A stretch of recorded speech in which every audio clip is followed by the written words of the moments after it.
Hello and welcome to this edition of Fulton Justice. I'm your host, Yolanda Lewis, District Court Administrator for the Atlanta Judicial Circuit. Thank you for joining us. Public defense systems serve millions of people who need legal counsel in the United States every year. Indigent defendants account for more than 80% of the individuals prosecuted in the court of law, and these individuals often plead guilty 90% of the time. Many public defense systems across the country, much like Georgia, experience inordinate caseloads. Most often, the dedicated attorneys serving in these systems give their time and talents to protect the constitutional rights of those charged with crimes, frequently finding that they're overwhelmed with too many cases, too little time, and too few resources. Adequate resources can include funding and time, but the one most vital resource is the availability and the quality of training, which brings us to our discussion today. We're excited to speak to the founders of Gideon's Promise, an organization that is committed to the mission of providing training to public defenders to assist them in effectively representing their clients. In the last year, Gideon's Promise has received much deserved recognition, not only for the work that they do, but also for being the recipient of the highly coveted Genius Grant. Stay tuned as we learn more about this wonderful organization.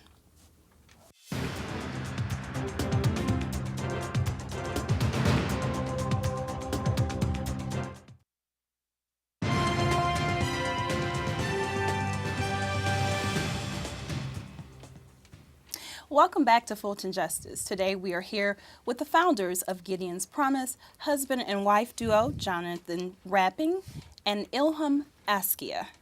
Welcome to both of you. Thank you. Thank you so much for being here. We're going to talk about your organization in a little bit, but this is pretty amazing, a husband and wife duo really taking on a great cause. So tell me a little bit about your background.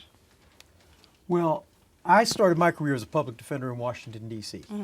And I spent 10 years there. And what I didn't realize at the time was that that is one of the few public defender offices in the country that has the resources, that has manageable caseloads, that has the training and support necessary to give poor people what the Constitution demands. Right. And in 2004, I came to Georgia to become the training director for a new statewide public defender system here in Georgia.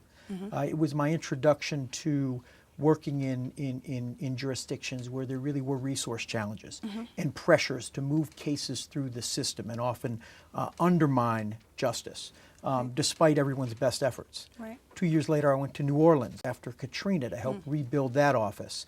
And I did some work in Mississippi and Alabama, and seeing sort of how really passionate young public defenders came to this work for the right reasons. But they came into systems that had just lost sight of justice. They had come to accept a really low standard of justice for poor people, and I saw these young lawyers just get the passion beaten out of them. And so I said to Illy, we should really start an organization to support these public defenders. And at that time, I was an educator. So I started my career in Washington, D.C. I did my student teaching in Houston, Texas, in an under-resourced community there. Moved to Washington and worked in one of the most challenging elementary schools there in the district. And what I found, although my children had tons of potential, they had a lot of support from me as a school teacher, from their parents that wanted to see them do well. They struggled, and I knew that they would struggle if they left my classroom, went to another teacher who may not have cared as much or really researched for resources to help support them. And what I started to learn is that I left the elementary school area and went and taught at a charter school for children who were considered at risk, who had had some touches with the criminal justice system in D.C., and watched them struggle as they try to do well in school, but there were so many barriers against them. And what I saw was happening was that these students would leave eventually and get caught in a system. And if there was no one there to help support them, the last person possible to can help support them from a life in prison was a public defender. They were going to get appointed a public defender. And so we moved here to Georgia, and I taught in South Fulton schools and noticed the same problem that I saw in D.C. And so when John said, Illy, would you take a year off from teaching? I said, sir, I have my master's. I've done all this work to help start 1 year. One Okay, year. 1 year. To start an organization to support these public defenders who really are in this work and want to do great work for people. Would you do? And I saw an opportunity to help kids who might have to have a public defender. So 8 years later, Yeah. she's still doing it. She doesn't go back to teaching. No, it's a great story. So let's talk a little bit about your organization. I mean, I think we all know that there's a famous case that also has this namesake. But tell me what your organization does for our community and why it's so important. Well, so to start with the case is Gideon versus Wainwright. Absolutely. Decided in 1963, and the court said in that case that a lay person, a regular person, cannot get justice in a complex legal system without a lawyer, that the lawyer is the vehicle necessary to ensure justice. And it said that if we really believe in equal justice, we have to make sure poor people have lawyers, the kinds of lawyers you and I would pay for. And 52 years later, Right. in almost every jurisdiction in the country, poor people are given public defenders who are well-intentioned, but they're overwhelmed, under-resourced, and they do not have the time and often the training and support to give poor people what they need. So what does it mean for community members here in Fulton County? It means that you can't walk down the street without seeing people who are impacted by the criminal justice system. We have 2.3 million people are in American prisons, more than any country in the world. And I think through TV, we get this image that they're all these violent, dangerous people, when in fact, they really are the folks who serve you dinner at the local restaurant. Absolutely. They serve you coffee at your local Starbucks. They pick up your trash. There are sons and daughters and next door neighbors. And if we don't demand that they have legal representation to make sure they're treated fairly, entire communities will continue to be decimated and destroyed, and children will suffer and families will suffer. Absolutely. One of the things I thought was very interesting, and we talk about this all the time, the connection between the school system and the adult criminal justice system. And I think there is a concept that sometimes people get lost in the system. And an important part of finding your way through that system between these two linkages is the public defenders who are serving every day. So talk a little bit about your experience and how that there was a gap and why that gap exists, you think? So Illy actually has a really personal experience. I was that going to think tell that, sir, because I know you wanted me to tell the story. I love you too. No, do that. but I think there is a gap, and the reason why I thought, especially even education and going to help found Gideon's Promise, was really this school to prison pipeline that I really wanted to stop. And but my own experiences as growing up, when I was 5 years old, my father was incarcerated. He was sentenced to 10 years in Attica Correctional Facility, which is one of the maximum state prisons in New York. He spent his 10 years there, the last 2 of which he was placed in the hole for protesting against prisoners' rights. When my father was released, he was out for a few more years, and because he had become so institutionalized, he returned for another 5 years in another maximum security prison in New York. And the challenging part was that when he was 5, there are 4 of us. My mother had 4 children. She had to depend on public assistance. She had suffered her own emotional issues and distress trying to raise 4 little children alone. And the sad part is my father, when he was finally released, he spent half of my life in prison. Everything was scheduled. He scheduled us when we should come and see him. He lived in the basement of my grandmother's house because it was a cinder block basement, and he felt more comfortable there because of where the walls he stayed in for years. And this was a man who was a 6'4", African-American, dark, strong individual, owned a fish market, had completely changed his life. He was incarcerated because of a crime that was committed 7 years before that. And so no one told, his public defender never told his story of how he completely changed his life. He was an honorable man, he was a family man, and please don't take him away from his 3 children. My mother was pregnant at the time. No one told his story.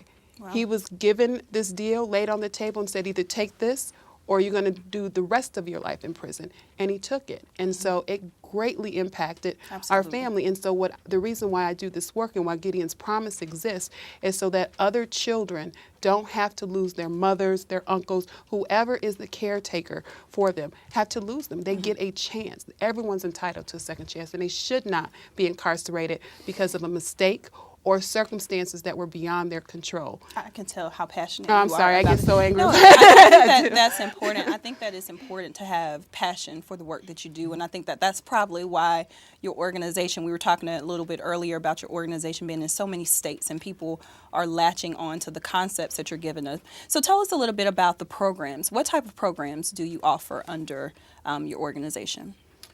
Well, we really have 5 key programs. Gideon's Promise started in 2007 with partnerships with 2 offices. Proud to say one of them was right here in Fulton County. Yes. We had 16 lawyers from 2 different offices. And at that time, all we had was a program for new attorneys. It was a 3-year program that certainly taught them skills in the law, but it also equipped them with strategies to resist the pressure to just help move people through the system, to try to push back and say, that's not what the Constitution, that's not what justice demands. And that was our core program. And over time, those lawyers started to graduate. And we developed a graduate program to teach them to be trainers and mentors and to support the new lawyers coming in. And then we developed a leadership program to work with chief defenders from all across the jurisdictions to think about how to support these lawyers and to push externally for reforms. We developed a trainer development program to export the model and teach people to start implementing it elsewhere. And then we developed a law clerk program so that law students who really wanted to be public defenders in places where change was needed would have a pipeline to do that. And so now Gideon's Promise, we have over 300 young lawyers who have gone through our core program, probably close to 400 lawyers we work with in all of our programs. We're across 16 different states. So it's really grown into a movement. This is wonderful. And I'm excited to talk a little bit more about some of your programs and talk about some of the barriers that we experience in the system. Stay with us. Up next, we'll be talking a little bit more about Gideon's Promise, as well as a very special award that the program received. Stay tuned.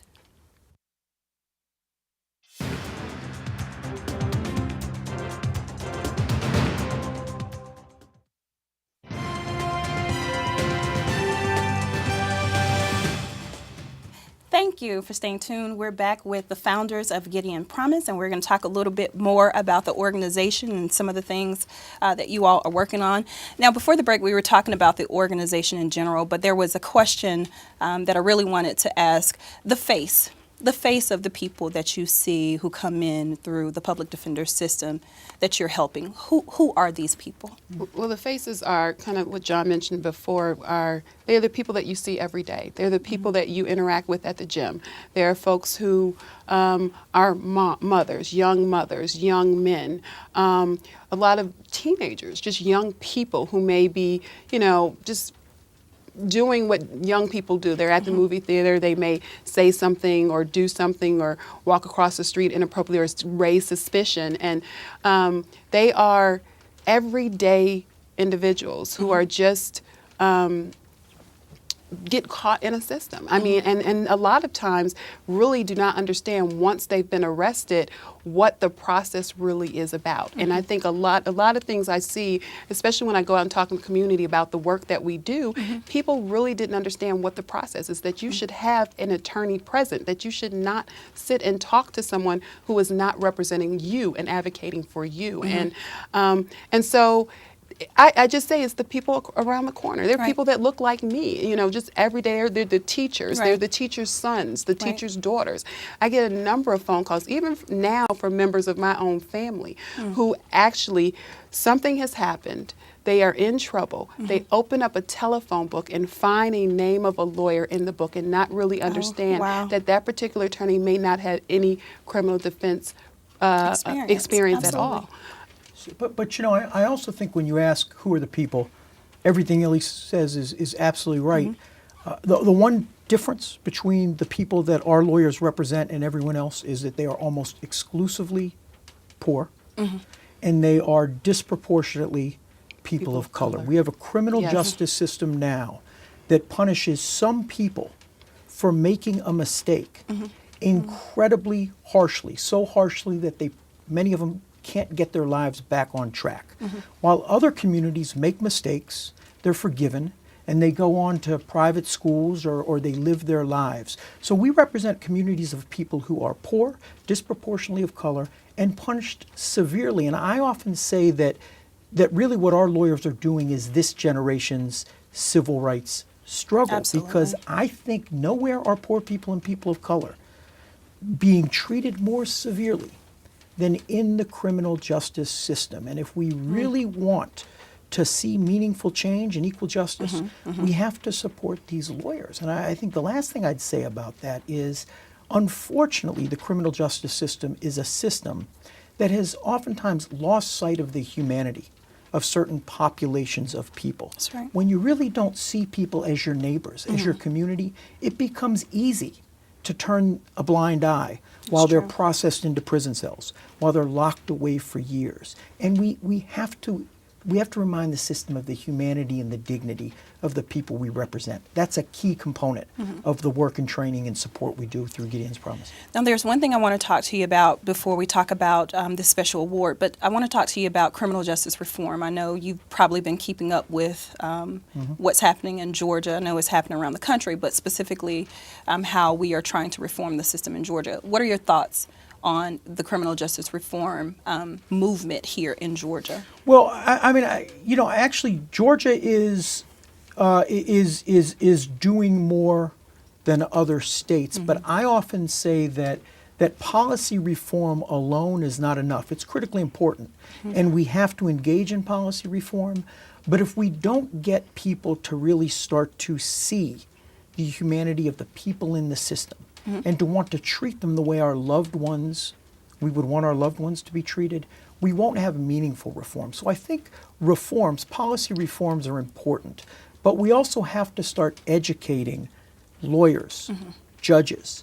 I teach at Atlanta's John Marshall Law School. We have a program called the Honors Program in Criminal Justice to try to teach law students about what it means to be a lawyer, and not just how they work within a system, but how they can push the system to live up to our aspirations and not settle for where we happen to be. Right. So what Gideon's Promise does is we really focus on, there are 3 areas that we feel in terms of criminal justice and this criminal justice reform movement. There's the financial piece that a lot of people will say, in order to change it, we need to have more financial resources to help public defender off the system as a whole. There are also the structural part of the reform effort, in terms of who is there, the leadership. But really our focus is the cultural, and that's what John was talking about, is really changing the attitudes of the people involved in the system, from our public defenders to even the court officers, to understand the culture, that this is a culture and that people are people. And I think that is the one piece of the criminal justice reform movement that is often missing in the discussion. And so Gideon's Promise is here to make that an important point. One of the things I always admire about people who have chosen to do public defense work is it doesn't end when the case ends. And I know that that's hard for some people to understand, but people who are advocates for individuals coming into the system, even after a sentencing or a release, you're still connected to those people. Is that true? Yeah, I mean, you come, if you're doing this work right, you come to feel deeply for the people that you represent.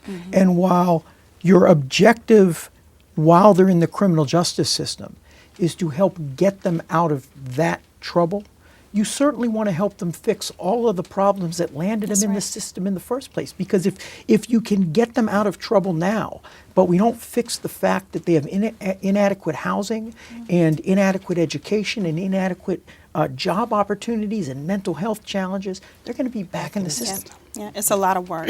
So I want to talk about this special grant that you've received, the MacArthur Genius Fellowship, and it's known as the Genius Grant. Now, you're pretty ingenious. I'm sitting here listening to both of you, and you sound like geniuses to me. But tell me a little bit about this award.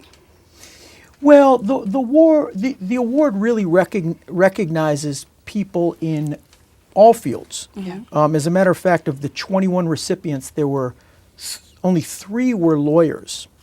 And I think that was actually a large percentage when you look at the history. So there are artists and sculptors and musicians, mathematicians, scientists. But what it really does is it recognizes people who are creative in thinking about how to approach their work. And I think the most significant thing about being awarded this MacArthur Fellowship is I think it really validates what we've been doing for 8 years. It says to the rest of the nation, we care about criminal justice reform and trying to impact the cultural aspect of criminal justice is a critical component to a larger reform strategy.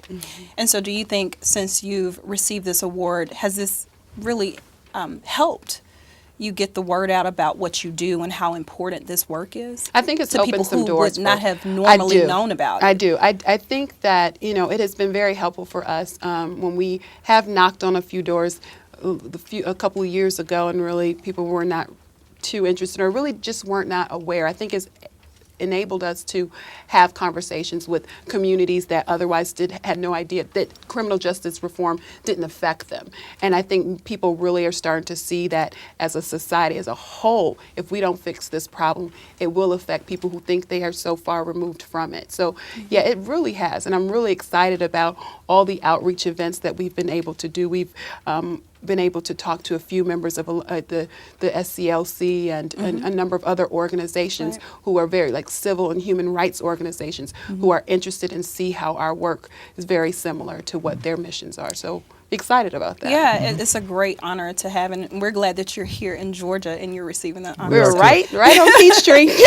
So just as we wrap up, though, tell me, what do you think is the future of public defense in America and in Georgia, and why will it remain one of the most important things that we can support in our criminal justice system? Well, I really think that we went from a period of time 50 years ago when public defenders were envisioned as heroes. They were the vehicle necessary to ensure justice. We hit a period of time over the last 3-4 decades. It was a very tough on crime, war on drugs culture. And people in the criminal justice system were branded as monsters, and the people who represented them were disrespected. And I think that tide is turning. I think we're not the only organization. There are great organizations around the country who are finally helping people to realize that public defenders are heroic and that we need to support them. And I think we're making headway as we make headway in criminal justice reform generally, as we realize we can't afford to continue on the path we're going on, and it's not consistent with our best ideals. So I'm optimistic. I think when my kids grow up and become lawyers, if they do, being a public defender will be seen as heroic and not something that's disrespected. Absolutely. Both of you are doing wonderful work. I so appreciate you being here today, and thank you for all that you're doing for our community. We Thank you. appreciate Thank you. Stay tuned. Up next, we'll have our final thoughts.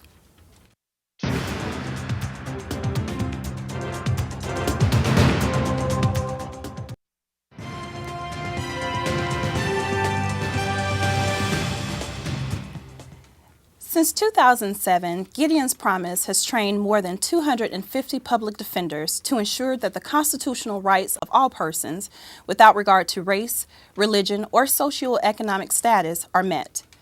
This organization has single-handedly raised the level of awareness regarding the standards for indigent defense to a national spotlight. With the growing support of organizations, legal professionals, and law schools across the nation, Gideon's Promise is partnering with lawyers to build a community of committed and passionate advocates. We applaud the efforts of Gideon's Promise and the thousands of lawyers who provide their services to indigent persons in need of legal representation every day. Special thanks to our guests today, and thank you for joining us for this edition of Fulton Justice. We'll see you next time.